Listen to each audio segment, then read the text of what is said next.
So, you please introduce yourselves. First, Sarif Bhai from Budiganda River Water Tipper, and because he has to then go. Thank you, Ranjendra. Yes, I can do that. Thank you so much. Good morning to everyone. And you have got the introduction already, but my title of the presentation I prepared in terms of the rights to the water bodies in our country in Bangladesh and how the people's right to right for the access to clean water in Bangladesh. So, and I will be very brief. As you already heard, we have time constraint, and I have to leave also before the session finishes. So before I go to the rights questions, I want to give you an idea about Bangladesh because we believe this is an unique geographical location, and because of its uniqueness in terms of location, it has some natural characteristics that form this land like that, which has some unique characteristics that are very important to understand in terms of our subject for the discussion today. If you see the slide, you can see almost 120 million years ago, after the breakup of the Gondwana, the Indian tectonic plate started its northward journey, and that is how it actually formed the Bengal Fan. And Bengal Fan is the world's largest subaqueous sediment storage. So Bangladesh is actually started to be formed, not Bangladesh, but part of the world, started to be formed far back, and that characteristic still remained how it was formed actually. You see the Tibetan Plateau and the rivers that form the deltas across the Tibetan Plateau. We are at the bottom of Ganges and Brahmaputra river system, if you can see, and Bangladesh is the part of active largest delta in the world. So rivers are very important because they actually form this land. And you can see from the photograph on the right side how many rivers we have. But one thing is very important for us to understand that all the rivers in our country are actually dependent on basically three major river systems. Out of these three, there are two coming from Tibetan Plate, you see another one is coming from the northeastern part of India. So all the rivers are basically dependent on the transboundary flow of water. And the unique characteristics of the ecological organs in our country are basically dependent on this, on the health of these basic river systems, which is Ganges Padda, we call it Ganges river system. There is another one, Brahmaputra river system, and of course I say at the northeastern part of the country, which is Borak and Meghna. So this is the bottom line for us to understand that rivers actually form that land, and rivers are very important for the everything of the country, like the culture, heritage, livelihoods, economic, food security, social stability, whatever you say. Everything is highly influenced by the health of the rivers of this country. It is a photograph of the land port, not land port, it's a river port in the capital, which actually is connecting the entire southern part of the country with the capital of the country. And I am also a river keeper of that river. This is Budiganda River. It's very small but very significant and important in terms of economy, livelihood, and all other aspects of the river. So, to be very brief, rivers in our country are not well managed, not necessarily in terms of the transboundary unilateral interventions in the upper riparian countries, but at the same time, we internally are killing our river very badly. The structure itself is in trouble because of the river's area are being grabbed. You know, Bangladesh is a very densely populated country.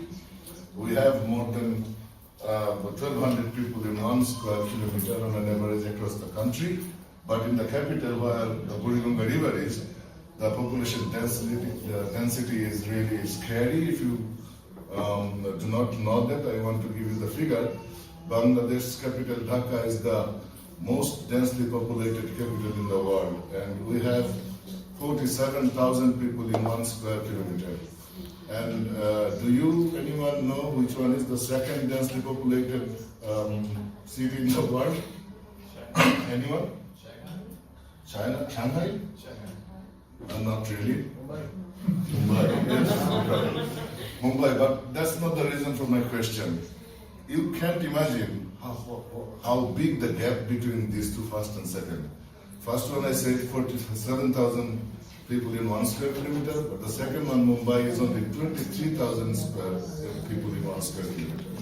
So you know the gap between first and second. So Dhaka is a very densely populated capital. We have enormous population pressure, and there is a data that says that for last 10 years we have 700 million people climate migrants going to different cities across the country from the coastal areas or other areas that are badly hit by climate change.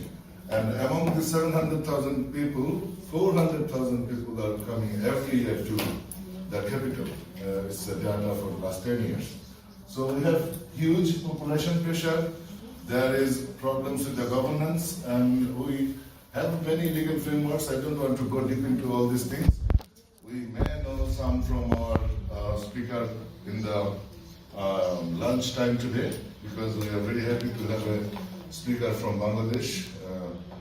So you will know more about that. But the point I want to make here is the tremendous pollution and the structural crisis of the water bodies in our country compelled the High Court of the country or Supreme Court of the country to declare all the rivers of the country as living entity. There are many rivers or many sections of rivers that declare living entity in different countries in the world, but Bangladesh is the only country where all the rivers are declared as living entity, which made it unique. And it also reflects one underlying truth that the rivers are really in trouble, and that's why the judgment came out like that. But here we need to discuss one thing very briefly, which is how this living entity thing can be prevailed in the legal system and how it is going to be working in terms of management. So Supreme Court also came up with a verdict that they gave the parental right to the National River Conservation Commission, which do not have any legal capacity to implement anything, just giving the recommendation, as the River Conservation Act is not that strong to be operationalized as the aspiration of the Supreme Court. But Supreme Court was aware of it, and they came up with the directives how this can be operationalized and how the government can empower National River Conservation Commission and change the River Conservation Act and everything. So the verdict that came started from Turag River. I gave a photograph of Turag River here at the right side. You can see I was taking this photo from the river bank of Turag, but the photograph I gave to the left side is not Turag. You can see the river, another river coming from that side in the bottom peak, and that is Karnatali River, which is coming to Turag from the upstream, and then the Karnatali River, you can see the water is like foam when a boat went there. It's all Tannery waste, untreated Tannery waste that are coming to the water bodies. Though it was relocated in 2016, the process started in 2003, but in 2016 government relocated Tannery industries that were polluting directly to the river Buriganga to upstream with the hope that they would not be polluting anymore after installation of the central effluent treatment plant and all other things, but it did not work. There are a lot of loopholes and setbacks and other things. We don't want to go deep into it, but the fact is the Tannery pollution, the textile pollution, and the other industrial pollutions are all happening. And there is a study done by Institute of Water Modeling, financed by World Bank several years ago, that says that 60% of the pollution to Dhaka rivers are coming from the industries, and 30% are coming from the government institutions who are service providers like the City Corporation, Dhaka Water Supply and Sanitation Authority, and all them who are discharging their waste also have a lot of contribution to the pollution to Dhaka rivers. So I am not going through the important points I tried to mention here, but I don't want to go all of it. You know, the code gave legal personhood, legal entity or living entity to the rivers of the country.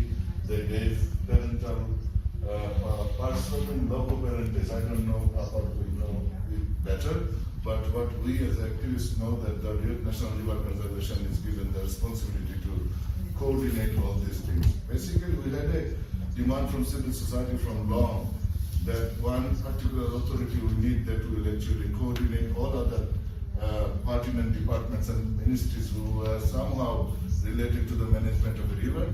In our country, it's believed that more than 11 ministries and 17 departments are somehow responsible to manage something related to the river's health.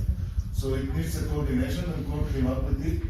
They also categorically started the line ministries and departments who are pretty much involved with managing river systems to coordinate these things with National River Conservation Commission, and before they, these are all related to the rights of the rivers. How court gave rights to the rivers of Bangladesh. These are coming up here. So I think you are following my haphazard presentation, but the thing is, National River Conservation Commission should be informed by any other authority who are taking any projects by the river bank. And court also asked government to take initiative to change the River Conservation Commission Act that was formed in 2013, and a draft was prepared in 2020. I will tell a little bit about it later on. But these are the things that government could do following the court judgment to make the rivers actually pollution free. But it's not happening. The government was not following the court instruction properly, what we saw, and the rivers are getting degraded day by day. That's why, we did some study, we brought up some data and evidence of the pollution to the rivers, and we did some campaign and advocacy, and Bangladesh has a civil society that have been working for a long time to protect the river systems. So we are we are bringing up this issue in the national canvas, and this is not an old story. It's in June 11, 22. That's today. That's today. What? Oh, so I take the. Oh, I took the screenshot. Yeah. I took January 19th. It's January 19, right? The bottom. It's very, very new. I prepared the presentation at 1 o'clock of the midnight this time. Yeah. So it's very, A conference petition. yes. So you see, we are painting our rivers black across the country wherever there are human settlement, and of course, every human settlements in our country are coming by the bank of any river. If you remember the photograph of the rivers map, in Bangladesh. So every township has a river, every village has a river, and where there are any development initiatives, as the governance is not in place properly, so pollutions are there. But Dhaka rivers are really, really polluted. Buriganga is once it was ranked, many times it ranked among 10 top polluted rivers in the world. So this is where we are. And also government is not following the court instruction properly. That's why we need to also raise the voice. And you see, this is also not much old. This is 27th April of 22. So we are also raising voice how government can comply with the court instructions properly and empower the NRCC. This is one story about internal managing our river and current situation. But if you think about Bangladesh, in terms of their economic growth, they started a long, visionary, many steps, but the principal step was to grow the country economic growth, and to ensure the economic growth, the government envisioned that we should be focusing on industrial growth, and we need to attract foreign investments. And that's why when this government came to power in 2009, they declared a special economic zones authority in 2010. and subsequently they came up with a lot of legal frameworks and policy frameworks to facilitate those industrialization and investment.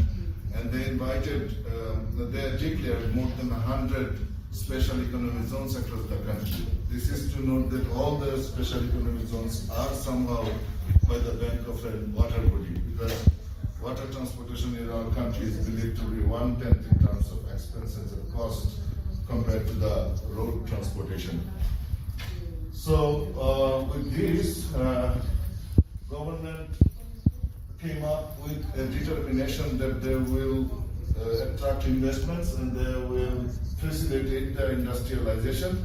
And to do that, they also figured out some necessities. As for example, to provide power, they came up with power system master plan. To provide other infrastructural support, they came up with some long-term and mid-term and short-term plans. But which is very important for us, for you to know, that the power system master plan they adopted in 2010, suddenly we found that the share from total electricity production, then we had like 2.5% from coal. They ambitioned it to be more than 50% from coal by 2030. But that was very weird for us because the entire world was having a transition from fossil fuel towards renewables, let alone coal. So we tried to understand what was happening, and we had many events and activities and seminars and conferences to know more. And we found that coal is nowhere acceptable in our country. But more importantly, if you want to see the ambition of the government, where they were trying to set up the power hubs, are all basically in the coast of the country, because they were planning the power system master plan basically on imported coal. So they were focusing on the coal transportation. So they targeted the coast of the Bay of Bengal, and they 3 minutes, very little, 5 minutes. So if you see the hubs, these 3 hubs are 3 unique ecosystems of the country. At the left, there is Sundarbans, which is very close to the power hub they envisioned in Rampal. Sundarbans is a global heritage, it's a World Heritage Site. A network of 5,000 canals and rivers, 1,800 kilometers of waterway. It's a 10,000 square kilometer of single track mangrove, and 6,000 square kilometers in Bangladesh. So, and the last habitat of Bengal tiger. So this is very important, not in terms of its rich biodiversity, but also it is protecting us from the extreme weather patterns coming from the Indian Ocean to the Bengal, more recurrent and more intense these days due to the global warming. So it's basically protecting our southern part of the country. So Sundarbans is endangered from one power hub. Another power hub is in Patuakhali and Para area, which is also very important in terms of food security in our country. The national fish, Hilsha, is a migratory fish, and that particular power hub is located on the one of the 3 largest fish migration route to the mainland. So that's another one big problem. And the other hub is also destroying the tourist capital of the country and the salt industry of the country. So these are very important things for us to remember. I don't want to go more because we don't have time. There is data in 2016, how much coal plus power plant we were thinking of. We started movement, and you can see Tonya Bonitati was there sitting there, right? And Jennifer Hilbrom, he's also our Altamahari people for many years. So they visited the Sundarbans Mosam Canal, who is active director at SIS today. So they also visited that area, and they also participated to the protest we have been doing. It was mass protest, big gatherings and all these things. Whatever happened, together with all the civil society and international community's effort, because of the Sundarbans, we have got a very big international community who are also protesting these things. Government canceled 10 coal plants in September 2021, which is very good and a good achievement, but we need to stop all of them. But the problem is, I will be ending up in very shortly, problem is the EIS, the environmental impact assessment for those big plants are not being done properly. If you think about this particular plant, this is Matabari coal-based power plant, which is coming from Japanese investment, and Saika is a big player there. And if the Japanese plant did not do the environmental impact assessment properly, then you can think about the Chinese plants and Indian plants who are coming there and the other hubs. So the problem is the way government is heading forward with the development activities will also create more pollution to our water bodies. And you know, I say it's delta, so pollution to the water bodies are actually very much potential to hit public health, and if there is endangering public health in a densely populated country like Bangladesh, it is obvious to bring humanitarian catastrophe. So the pollution in Buriganga is there. Like coal plants are coming up, and when government is cancelling the coal plants, Japan and America is coming up with the LNG proposals, which is also another problem to be creating, like pollution in terms of carbon and methane. And of course, LNG is the imported LNG, which is not good for our country. So what we need is to envision our development plan towards green recovery and how we can contribute to that. It's like all the big plants that are coming up are somehow joint venture, either the investment or the technology.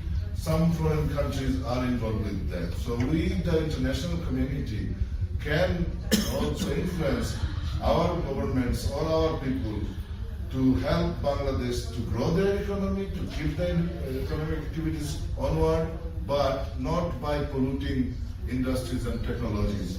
There are alternatives now. They can install green technology, they can produce green energy, and they can also do industrialism, not harming the water bodies. And at the same time, as I said about Dhaka rivers, all these pollutions are going from the export industries. So you can say, oh, Walmart, if you bring Bangladeshi cloth, you ensure that the production plant there is categorically or specifically or in particularly complying with the environmental compliances and should not pollute the water bodies. So comprehensively, if we play our role, if international community plays their role and government is responding to it, then we can envision a comprehensive plan that has science and data and inclusion of people. Thank you so much for listening to me for so long. Any questions? And you can take 2 questions and then we go to, yeah, please. Sundarban is a world protected UNESCO heritage site. And as per law, international UN law, you cannot have any power plant in the periphery of the power plant that you showed. They all are on the Bangladesh delta, occupying the major chunk of the world's biggest freshwater delta, which is a UNESCO protected heritage site, WHS, World Heritage Site. And as per UN Convention, you cannot have any power plant in the periphery or the buffer area of any World Heritage Site. So I want to know, how come this international protocol or the guideline was bypassed and the proposal came in the first place? Thank you very much. Long answer, but I have to make it short. I know. You want to take one more question? One more question? Is there any? Yes, please. So the rivers are protected, but I guess I'm wondering like what is defined as a river. So it's clear like big rivers, but how, and also like groundwater. Let me start with the last question. River, definition of a river varies upon the geographical location. The rivers in the hills, the rivers that comes right under the mountains, and the rivers close to the coast, they are different in characters. So Bangladesh is a coastal country, so our rivers are carrying more than 80% of water during monsoon. We get only 20% water during lean period. So our rivers need to have more space for the water. It will be coming from monsoon to carry forward to the ocean. So from the legal point of view, from the traditional point of view, from the reality, the rivers in our country will have 4 parts. One, the river bed. The riverbed is the flow during the winter, and the foreshore, which is the difference between high water mark during the monsoon and the low water mark during the winter. And every river will either have riverbank or have floodplain. Where there is the river margin with the marshland, there will be floodplain, no riverbank.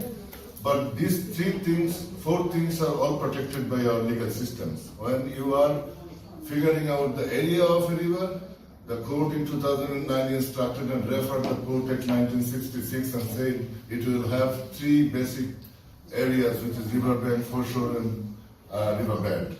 And where there is no riverbank, there will be floodplain. And our land law is also protecting floodplain for them to be changing their classes. So this is what river is in our country. If you go to our rivers from mountain, you will feel like you came to a sea. However, to come to the second question, yes, you are right. The UNESCO World Heritage Convention 6.3 says you cannot, not only that, it also says any other country cannot do anything or any project that can harm a World Heritage Site. So why couldn't we, or why the UNESCO did not tell India not to set up Rampal power plant there in that close vicinity? There is a tricky thing, which is the site in itself, the World Heritage Site, which is further towards the sea, not so close to the Rampal power plant site. But Sundarbans has an ecological critical area. It has a core zone and a buffer zone. So if you see the location of Rampal power plant or Rampal power hub, that is like 4 kilometers away from the ecological critical boundary and 14 kilometers away from the core zone of the Sundarbans. The entire Sundarbans has a unique ecosystem that are all interconnected, but the core World Heritage Site that is declared by the UNESCO is like 70 kilometers away from the Rampal power plant. So the geopolitical and the global relationship between states and the members in the committee are really important here for what you want to bring up as a recommendation or resolution.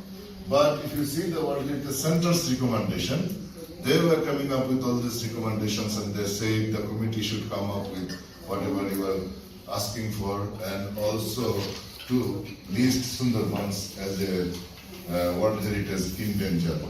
So yes, you are right, but politically or diplomatically, the civil society or the Sundarbans itself is not capable enough to supersede the, like nexus.